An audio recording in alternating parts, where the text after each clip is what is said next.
ओम नमः शिवाय।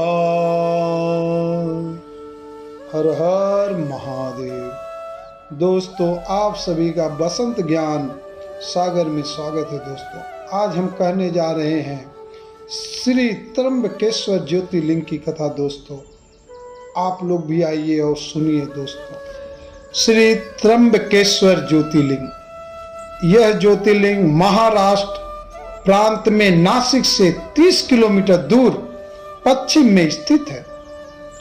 इस ज्योतिर्लिंग की स्थापना के विषय में शिव पुराण में यह कथा वर्णित है। एक बार महर्षि गौतम के तपोवन में रहने वाले ब्राह्मणों की पत्नियां किसी बात पर उनकी अपनी अहिल्या से नाराज हो गई।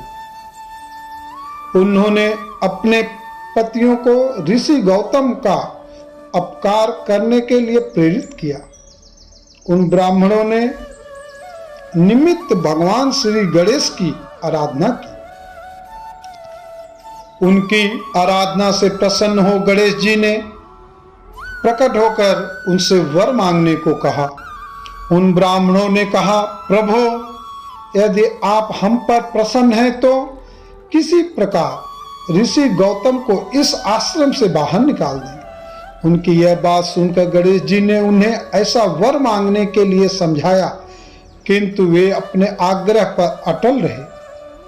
अंततः गणेश जी को विवश होकर उनकी बात माननी पड़ी।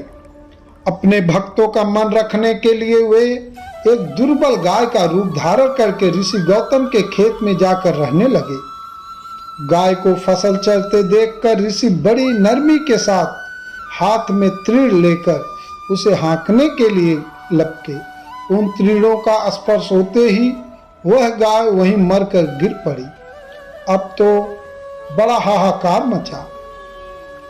सारे ब्राह्मण एकत्र हो गो हत्यारा कहकर ऋषि गौतम की भर्त्सना करने लगे। ऋषि गौतम इस घटना से बहुत आश्चर्यचकित और दुखी थे। अब उन सारे ब्राह्मणों ने कहा कि तुम्हें यह आश्रम छोड़कर अन्यत्र कहीं दूर चले जाना चाहिए। गौ हत्यारे के निकट रहने से हमें भी पाप लगेगा। विवश होकर ऋषि गौतम अपनी पत्नी अहिल्या के साथ वहां से 1 कोस दूर जाकर रहने लगे, किंतु उन ब्राह्मणों ने वहां भी उनका रहना दुर्भर कर दिया।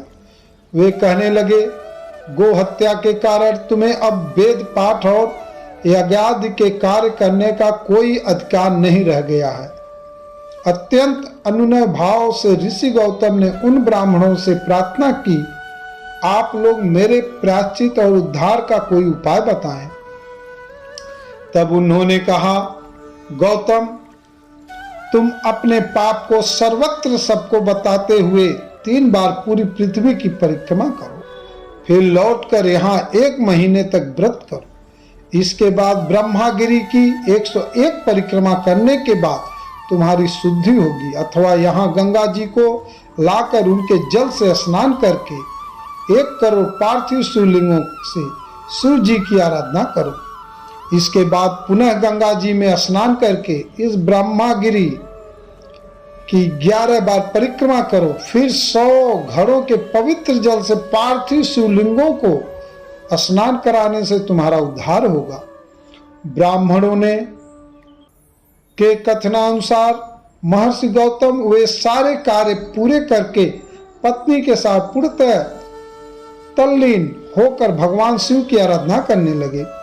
इससे प्रसन्न होकर भगवान शिव ने प्रकट होकर उनसे वर मांगने को कहा। महर्षि गौतम ने उनसे कहा, भगवान, मैं यही चाहता हूं कि आप मुझे गौ हत्या के पाप से मुक्त कर दे।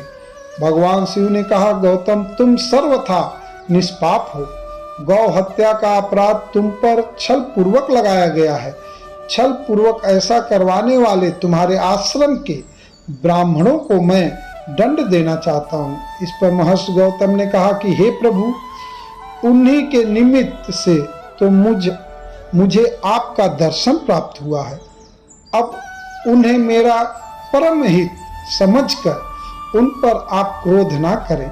बहुत से ऋषियों मुनियों और देवगणों ने वहां एकत्र हो गौतम की बात का अनुमोदन करते हुए भगवान शिव से सदा वहां निवास करने की प्रार्थना की। वे उनकी बात मानकर वहां त्रंब्य ज्योतिर्लिंग के नाम से स्थित हो गए।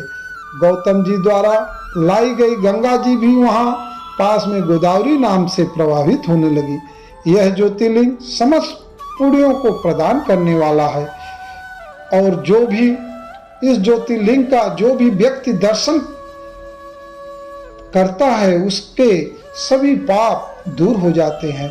तो दोस्तों, अगर आप सभी को यह कथा अच्छी लगी हो तो कमेंट बॉक्स में हर हर महादेव और वीडियो को लाइक और चैनल को सब्सक्राइब जरूर करें। हर हर महादेव शंभो।